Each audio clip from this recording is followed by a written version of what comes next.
প্রিয় স্নেহের ফোর্থ সেমিস্টারের ছাত্রছাত্রীরা, আজকে আমি যে বিষয় নিয়ে আলোচনা করব সেটি হচ্ছে তোমাদের যে পলিটিক্যাল সায়েন্সের যে জেনারেল পেপার রয়েছে এমডিসি CC4, সেই CC4 থেকে আমি তোমাদের অলরেডি গুরুত্বপূর্ণ প্রশ্নগুলো বলে দিয়েছিলাম, যে প্রশ্নগুলো পড়লে তোমরা 100% কোশ্চেন কমন পাবে।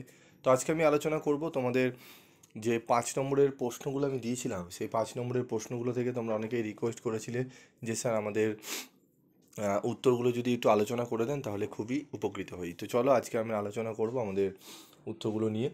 তো আমাদের তো দেখো, আমাদের প্রথম 5 নম্বরের প্রশ্ন ছিল কৌটিল্যের দণ্ডনীতির ওপর একটি টিকা লেখো। এই প্রশ্নের উত্তরটি আজকে আলোচনা করব। উত্তরটি দেখলে তোমরা বুঝতে পারবে কতটা সহজ সরল করে তোমাদের কিন্তু করে দেওয়া রয়েছে। তো দেখো, আমাদের ভূমিকা। কৌটিল্য বা চাণক্য ছিলেন মৌর্য সাম্রাজ্যের প্রধানমন্ত্রী ও একজন উচ্চমানের রাষ্ট্র দার্শনিক। তার রচিত অর্থশাস্ত্র গ্রন্থে রাজনীতি, প্রশাসন এবং শাসন ব্যবস্থা সম্পর্কে বিশদ আলোচনা করা হয়েছে। এই গ্রন্থে তিনি দণ্ডনীতি বা শাস্তি নীতির গুরুত্ব ব্যাখ্যা করেছেন। দণ্ডনীতির সংজ্ঞা। কৌটিল্যের মতে দণ্ডই রাষ্ট্রের প্রাণ। দণ্ডনীতি হলো সেই শাসন ব্যবস্থা যার দ্বারা শাসক অপরাধ দমন করেন, ন্যায়ের প্রতিষ্ঠা করেন এবং সামাজিক শৃঙ্খলা বজায় রাখেন। দণ্ডনীতির মূল বৈশিষ্ট্য: শাসকের কর্তৃত্ব রক্ষা। শাসক যেন তার কর্তৃত্ব বজায় রাখতে পারেন সেজন্য দণ্ড প্রয়োগ জরুরি। নৈতিকতা ও শৃঙ্খলা প্রতিষ্ঠা। দণ্ড অপরাধ দমন করে, সমাজে ন্যায় ও শৃঙ্খলা স্থাপন করে।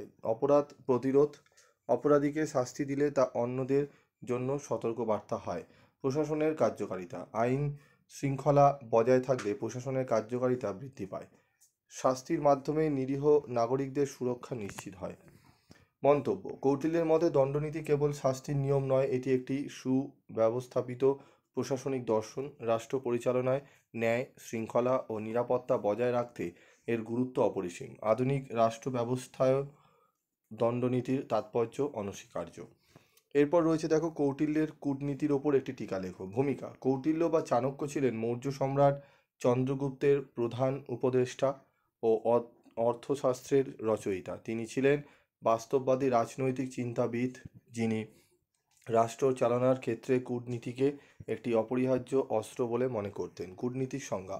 কৌটিল্যের মতে কূটনীতি হলো এমন একটি কৌশল যার দ্বারা রাজা নিজের স্বার্থ ও রাষ্ট্রের মঙ্গল সাধনে শত্রুর বিরুদ্ধে সঠিক সময় ও উপায়ে পদক্ষেপ গ্রহণ করেন। কৌটিল্যের কূটনীতির মূল উপাদানগুলি হলো: কৌটিল্য তার অস্ত্রশস্ত্র শাট্টনীতি, ঠিক আছে, ষড়গুণ নীতি নামক 6টি কূটনীতির নীতি উল্লেখ বা নীতি ব্যাখ্যা করেন, যেমন সন্ধি, বিগ্রহ, আসন, যান, সংশয়, দ্বৈতভাব।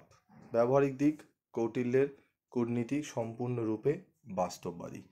ঠিক আছে। তো এই 5 নম্বরের তোমাদের বেশি বড় কিন্তু লিখতে হয় না। তোমরা অনেকেই দেখি আহামরি অনেক বেশি বড় বড় করে বিভিন্ন জায়গা থেকে নোটস কেন, এখানে বিশাল বড় করে উত্তর লেখা থাকে, বইতেও তাই। তো অত লিখতে গিয়ে কিন্তু নাম্বার তোমাদের ডিডাক্ট হয়ে যায়, কারণ একটা লিমিট, শব্দ লিমিট কিন্তু দেওয়া রয়েছে, সেই লিমিটের মধ্যেই তোমাদের কিন্তু লিখতে হয়। তো আমি দুটো টু দি পয়েন্ট অ্যান্সার তোমাদের সামনে তুলে ধরলাম। তোমরা যদি চাও বাকি প্রশ্নগুলো উত্তরের ক্লাস করতে, তাহলে অবশ্যই কমেন্ট করে জানিও, আমি তোমাদের ক্লাস করিয়ে দেবো। আজকের মতো ভিডিওটি শেষ করছি। দেখা হচ্ছে পরবর্তী ভিডিওতে। সকলে ভালো থেকো, সুস্থ থেকো।